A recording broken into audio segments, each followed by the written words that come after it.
Welcome to This Week in General Medicine. This week we're covering 9 notable papers spanning cardiovascular and metabolic health, maternal and pediatric outcomes, and lifestyle factors influencing long-term well-being. Let's dive in. We begin with a major shift in how we conceptualize and manage cardiovascular risk and heart failure. In JAMA, we see the introduction of the first clinical guidelines for cardiovascular kidney metabolic or CKM syndrome. This framework recognizes the deep systemic interplay between metabolic conditions like obesity and diabetes, chronic kidney disease and cardiovascular disease. By treating these not as isolated comorbidities but as a unified syndrome, the guidelines aim to promote earlier risk detection and multi-organ protection.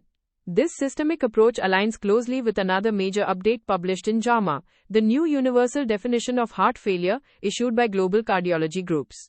This updated definition seeks to standardize diagnosis worldwide, emphasizing objective evidence of cardiac dysfunction alongside clinical symptoms, which helps clinicians identify and treat heart failure more consistently across diverse practice settings.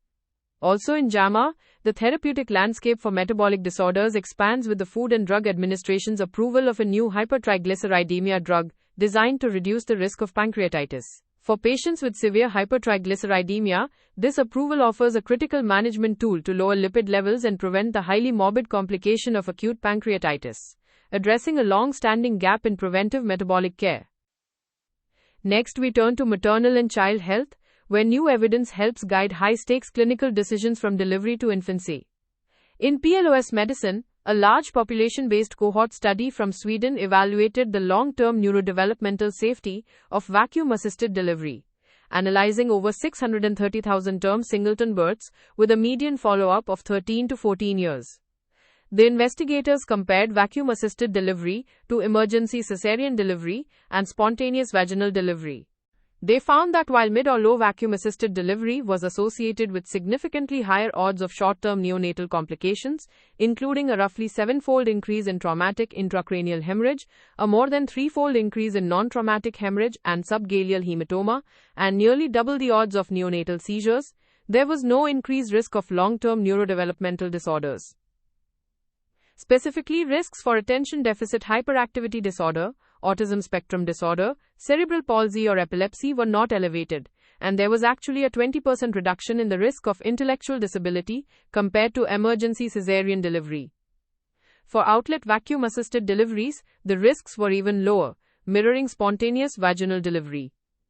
These findings offer strong reassurance to obstetricians and families that, despite transient neonatal risks, appropriately performed vacuum-assisted delivery does not compromise long-term cognitive or behavioral development. Moving to pediatric infectious disease, a landmark trial. The empirical trial, a multi-center open-label, randomized controlled trial, conducted across 19 hospitals in 6 African nations, evaluated whether adding oral valganciclovir to standard care improves survival in infants living with HIV who are hospitalized with severe pneumonia.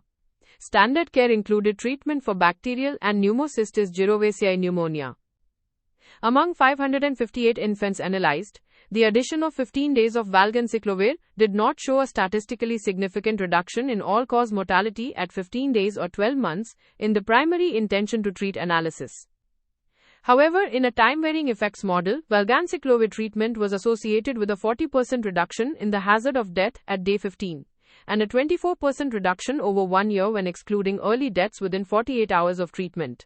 Crucially, severe adverse events were not increased in the valganciclovir group. This suggests that early empirical valganciclovir may offer a vital survival benefit for cytomegalovirus-associated pneumonia in this high-risk population without adding significant toxicity. In other pediatric preventive news, BMJ reports that expert advisors are recommending that all 15-year-olds in the United Kingdom be offered the meningitis B vaccine on the National Health Service. This recommendation aims to close a critical gap in adolescent immunization, targeting an age group at elevated risk for meningococcal disease and seeking to establish broader herd immunity. Our final theme explores how daily environments and lifestyle factors shape long-term health, alongside updates in neurotherapeutics. In PLoS medicine, a comprehensive systematic review and meta-analysis of longitudinal studies involving over 112,000 participants examined the long-term mental health impacts of work-family conflict. The authors found that work-to-family conflict was longitudinally associated with an increase in depressive symptoms, burnout, and general mental distress, even after adjusting for baseline mental health and other confounding factors. Similarly, family-to-work conflict was associated with higher rates of depressive symptoms and burnout. These associations held true regardless of gender, geographic location, or the length of follow-up. This robust evidence highlights that inter-role conflict is not just a temporary stressor, but a significant driver of chronic psychiatric morbidity, underscoring the clinical importance of screening patients for occupational and domestic stressors. Nutritional factors also remain at the forefront of preventive medicine. A study published in the BMJ from the Nutrinet Santé prospective cohort investigated the association between the consumption of ultra-processed foods and cancer risk. The findings reinforce the growing clinical consensus that diets heavy in ultra-processed foods are linked to an elevated risk of developing overall and site-specific cancers, providing further ammunition for physicians advising patients on dietary modifications. Finally, in neurological therapeutics, the BMJ reports on the Food and Drug Administration's approval of easier initial use for the Alzheimer's drug lecanemab, a decision with major clinical implications globally, including for the United Kingdom's healthcare system. This regulatory update simplifies the initiation protocol for this amyloid targeting therapy, potentially broadening access and streamlining the delivery of care for patients in the early stages of cognitive decline.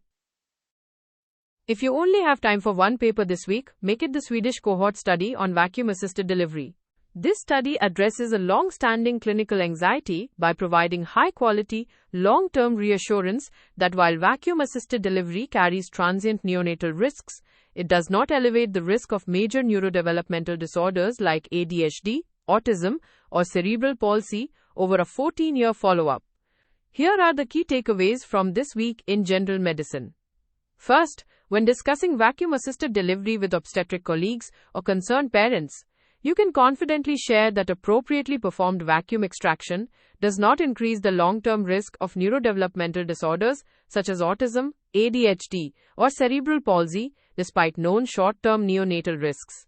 Second, in infants living with HIV who are hospitalized with severe pneumonia in resource-limited settings, consider the early initiation of empirical valganciclovir. The empirical trial suggests it may significantly lower early mortality risk without increasing serious adverse events. Third, recognize work-family conflict as a formal longitudinal risk factor for depression and burnout. Incorporating brief inquiries about work-life balance into routine mental health assessments can help identify patients at risk before severe symptoms manifest. Fourth, familiarize yourself with the newly established cardiovascular kidney metabolic or CKM syndrome guidelines, which advocate for a unified multi-organ approach to risk assessment and prevention rather than managing diabetes, kidney disease, and heart disease in isolation. And finally, counsel patients on the long-term health benefits of reducing ultra-processed food consumption, emphasizing its established link to increased cancer risk as demonstrated in large prospective cohort data. That's your roundup for this week in general medicine. The full transcript and references are available on the episode page in your Audio Scholar library. This is an AI-curated summary. For clinical decisions, always consult primary sources and current guidelines. See you next week. If this weekly briefing is useful, follow the show in your podcast app so new episodes arrive automatically. And for audio briefings on your own clinical questions and papers, visit audioscholar.cc. This is an automated summary generated by artificial intelligence, which can make mistakes. Always review the original source materials.